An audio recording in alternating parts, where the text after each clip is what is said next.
আমাদের এই মঞ্চে বিভিন্ন দল থেকে এসছেন একদল কর্মী, তাদেরকে আমরা জয়েন করিয়ে নেব। শতাধিক কর্মী এসছেন, তাদের লিডার যারা আছেন তারা আজকে এসে জয়েন করছেন।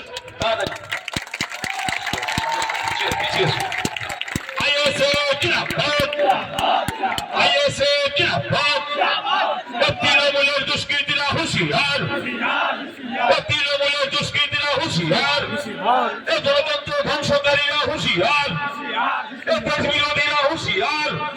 দেশের স্বার্থে লড়াই চলছে, চলবে। আজকের আমাদের সামনে ইন্ডিয়ান সেকুলার ফ্রন্টের পতাকা আমরা তুলে দিলাম। বিভিন্ন রাজনৈতিক দল থেকে আগত, কংগ্রেস, তৃণমূল এবং সিপিআইএম পার্টি থেকে তারা ইন্ডিয়ান সেকুলার ফ্রন্টের হাত দিয়ে ঝান্ডা ধরিয়েছেন। আগামী দিন এখানে অন্য কোনো রাজনৈতিক দল আর থাকবে না যদি আমরা সঠিকভাবে কাজ করতে পারি।